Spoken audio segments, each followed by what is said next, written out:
The United States is a nation of many stories. These are but a few of them.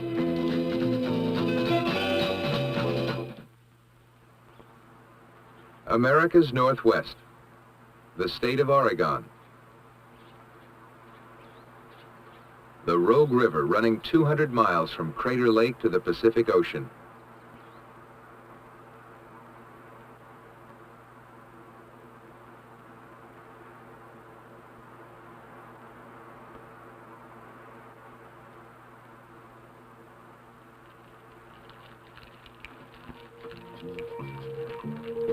People who want an adventure-filled vacation come here. They'll be on the river for 5 days, fighting and enjoying the challenge known as white water.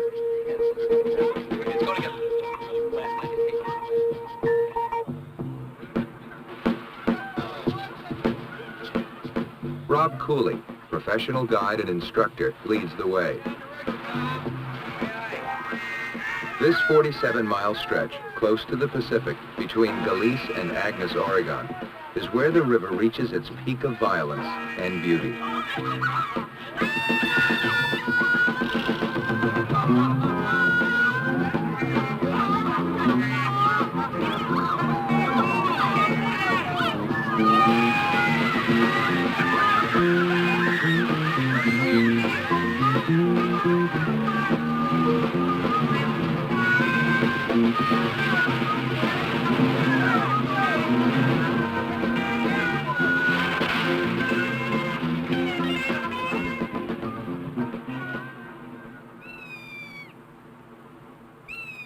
No roads here. You only see it by boat, which is the way to get to know and enjoy any river. Of course, if you really want to get to know the river, there is another way.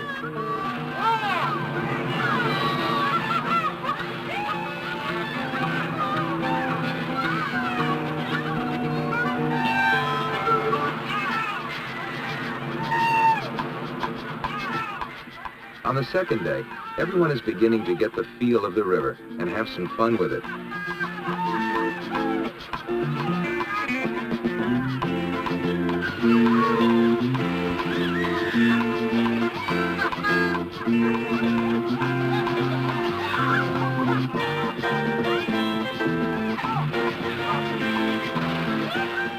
And it's having some fun with them at the same time.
The final day is also the most difficult challenge of the trip.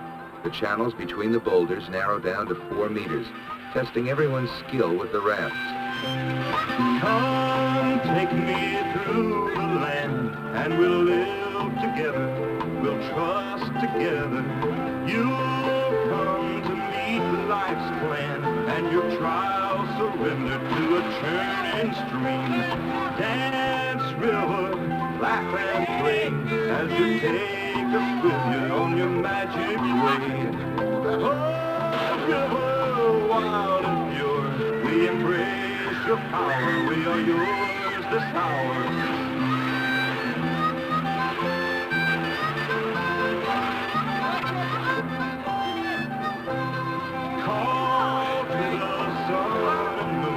Everyone is listening to the water's tune.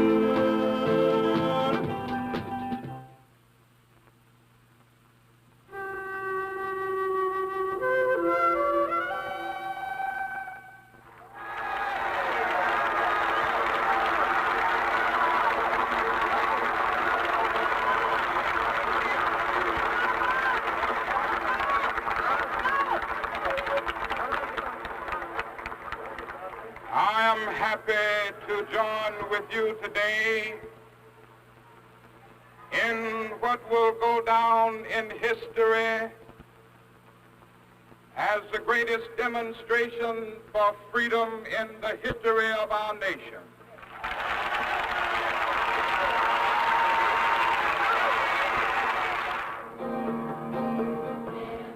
In Martin Luther King's hometown, Atlanta, Georgia, 8 blocks from his boyhood home, stands a school dedicated to his memory.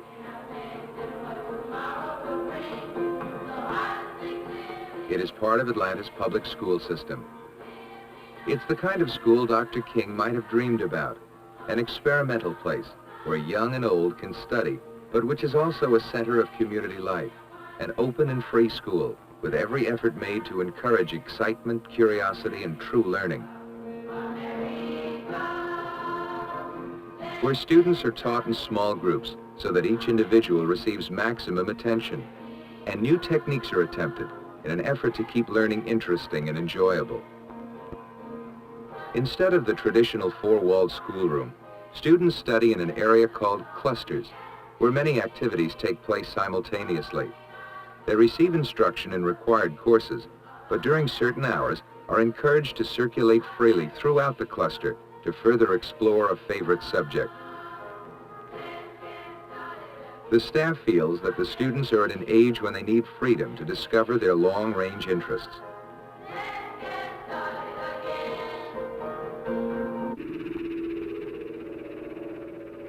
The Martin Luther King School maintains that education is more than facts and figures, that it involves the development and expression of a total individual. Students have access to a wide variety of modern teaching aids.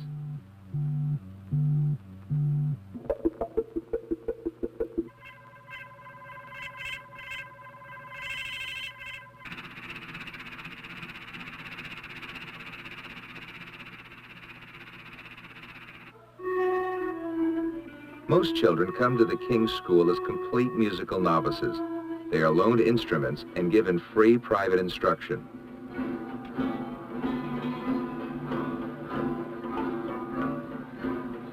By their final middle school year, the students are able to participate in the traveling school orchestra.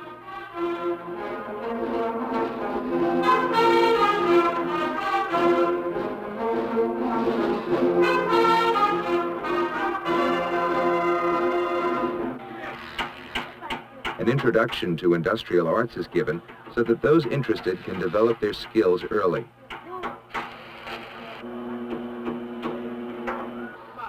The indoor swimming pool is used both for the school and the community. The school stays open 6 days a week until 10 at night, offering a variety of recreational activities.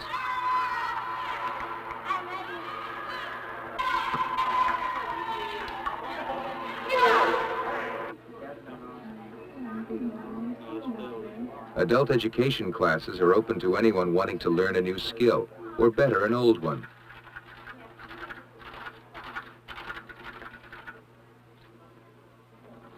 Civic groups and clubs use the assembly area for meetings. In fact, the facilities of the King School are at the disposal of the entire community.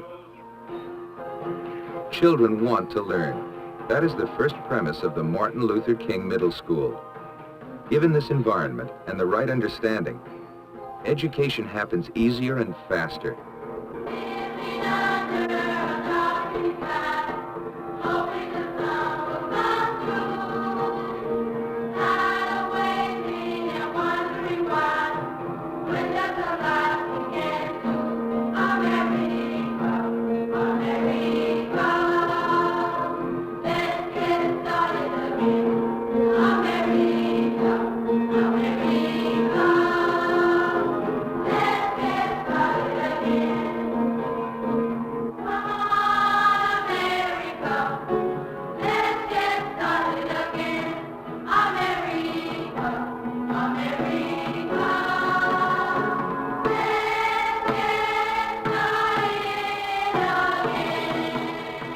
The Martin Luther King School, a living memorial.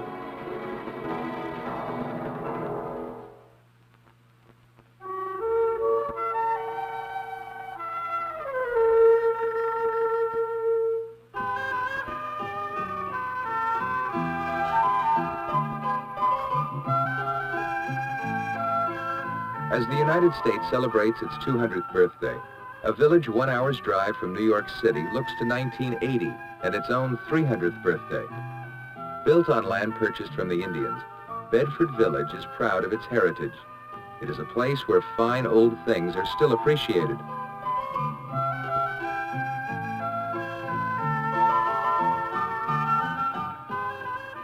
But Bedford Village is more than a sanctuary from urban life. It is people. People who are determined to live in a modern world without destroying their past.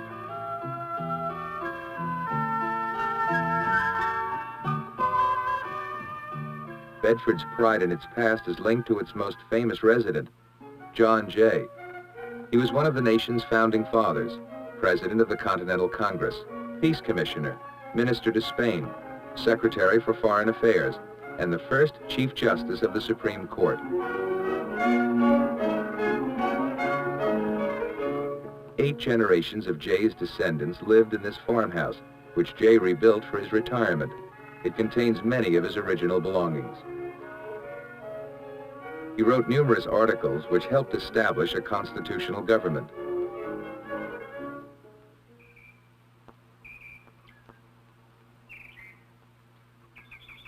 "60 years ago, concerned residents formed a historical society to save an old church. Today, this same building serves as their meeting house. I want to welcome you all to this 59th annual meeting of the Bedford Historical Society. As the notice that you all received said, this annual meeting... The society now owns or maintains 8 historic buildings. The president of the society reports on the refurbishing of one. It has been expensive, but I think anybody who looks at that building now ought to be proud of the condition in which it is, and it's certainly a tribute to what the society is trying to do. The Historical Society is also an effective forum for problems. The Postal Department wanted to change the location of the village post office, but the small old building, originally a harness shop, is a favorite meeting place, and citizen opposition is having its effect. The Bedford Courthouse was the first building to rise after the village was burned during the American Revolution. It was built in 1787, 2 years before George Washington became the nation's first president. Volunteers from the Historic Society act as guides and tell visitors about this court's first session.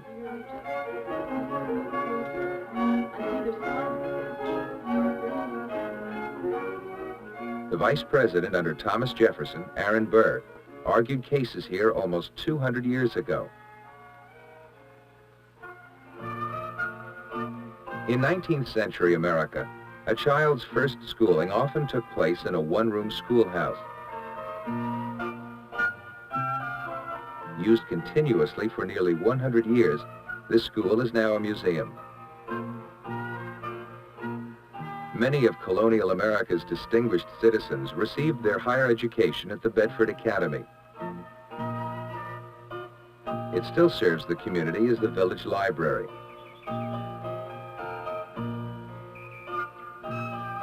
At the edge of the 300-year-old burying ground stands an old general store. Today it is an antique shop.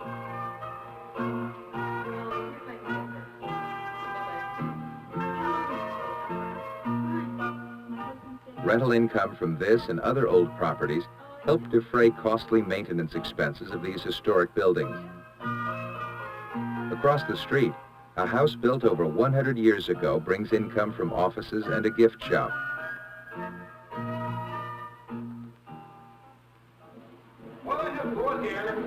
Special community programs encourage a better understanding of the past and help preserve a special heritage for future generations.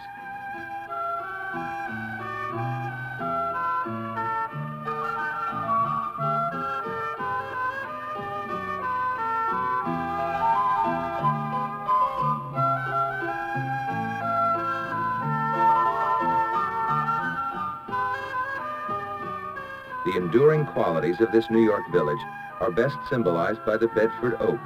It has flourished here for 500 years.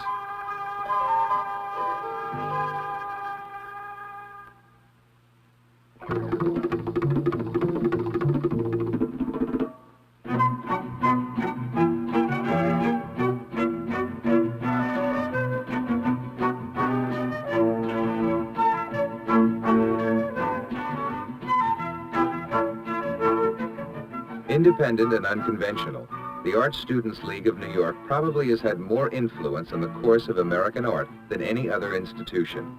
The League is a working democracy. The students make all administrative decisions. There are no entrance requirements and no degrees. Anyone can enroll in any class regardless of experience. Beginners and advanced students work side by side.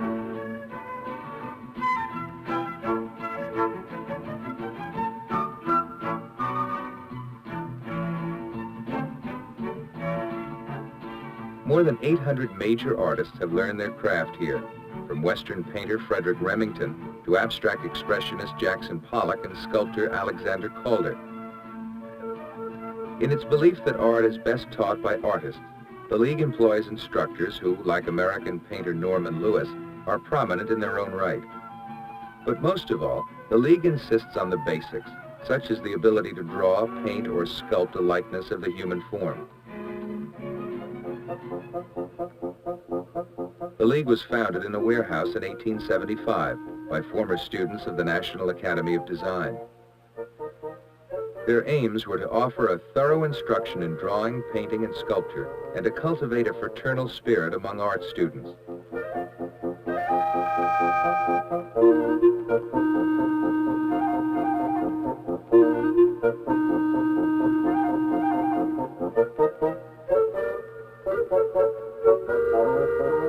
These ideals, plus the opportunity to work with a live model under a leading artist instructor, survived the League's move in 1892 to its present building, among the fashionable shops and art galleries of New York's 57th Street. You've got the height of the rib cage, and then double it. You find the top of the head to be about there, you see. One of the most popular instructors is Robert Beverly Hale, who has taught anatomy for over 30 years. Is parallel to the picture plane, and the measurements on that will be true each to each. That's what you're going to see. And that's the way we break our bodies into planes, you see. On this foot, the great character of the foot is it's very... Once a League student himself, Hale believes in thorough analysis of the elements of drawing: light, plane, mass, proportion, and perspective. The upright position.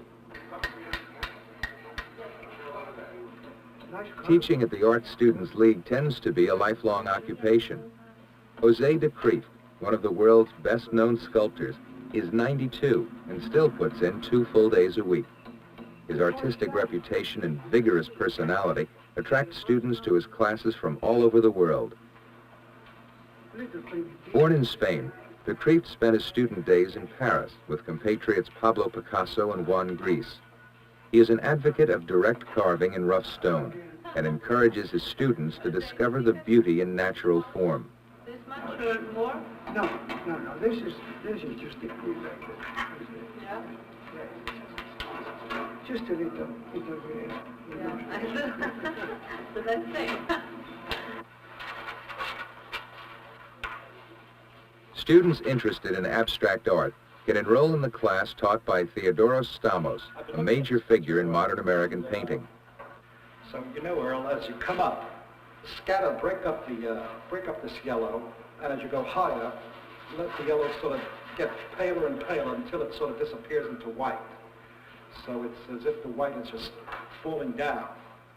Stamos, like the other instructors, is in the classroom 2 days a week to offer criticism of students' work in progress.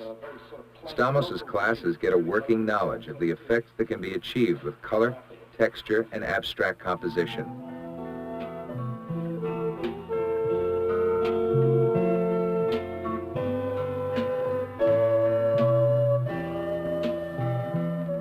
Aspiring artists gathered around a master painter. The tradition reaches back to the Renaissance.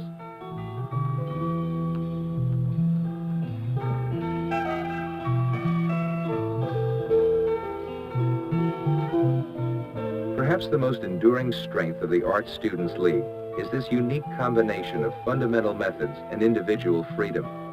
And the catalyst is sheer hard work. With no examinations, no grades, and no academic honors to pursue, the student has only one reason to be here: to improve himself as an artist.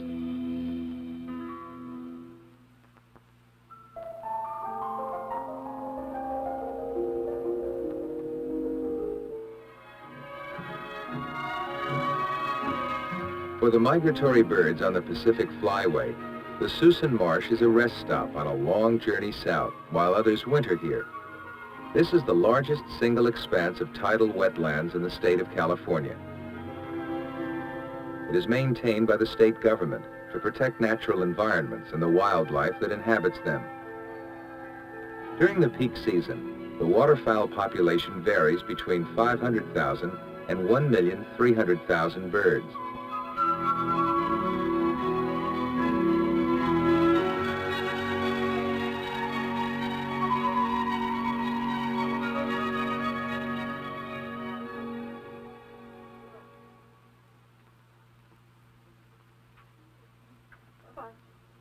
My name is Bob Gill. I'm a wildlife biologist with the California Department of Fish and Game. And I've lived here in the Susan Marsh.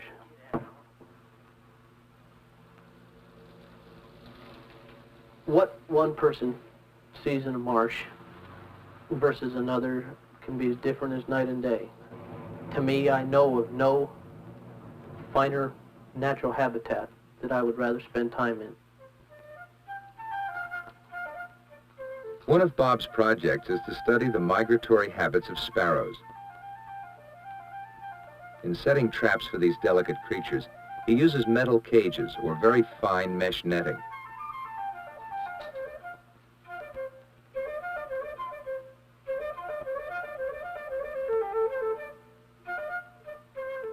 Once netted, he carefully untangles the bird.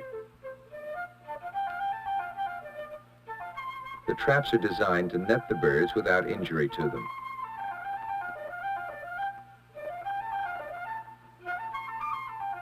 Ornithologists believe that these birds return each year to within a few meters of the spot from where they were hatched.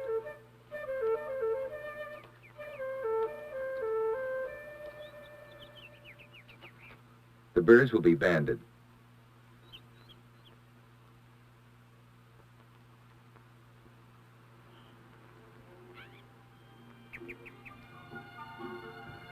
He keeps records of every bird he tags, information on the bird's weight, molting, and wingspan. This information is made available throughout the world, making it possible for others to share in the research information.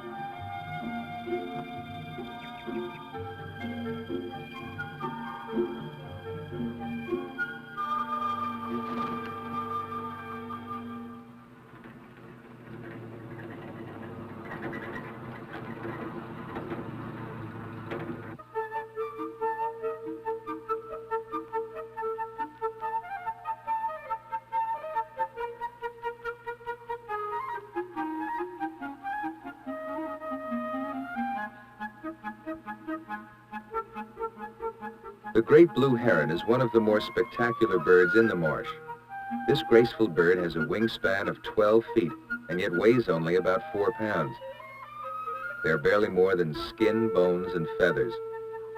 Making their nests high atop the eucalyptus trees, the heron is always on the alert for a hungry raven or hawk, which might feed on eggs should the nest be unattended too long. Here in the tidal bay marshes is where life begins, often building upon waste material from both man and animal.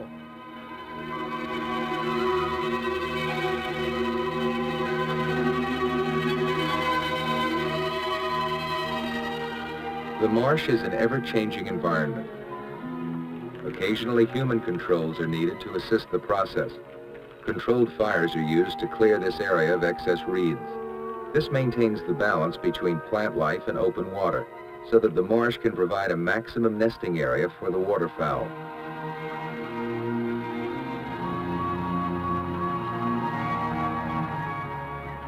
The beauty of the marsh is subtle. its function not readily apparent, except to the multitude of living things that depend on the established order provided by nature.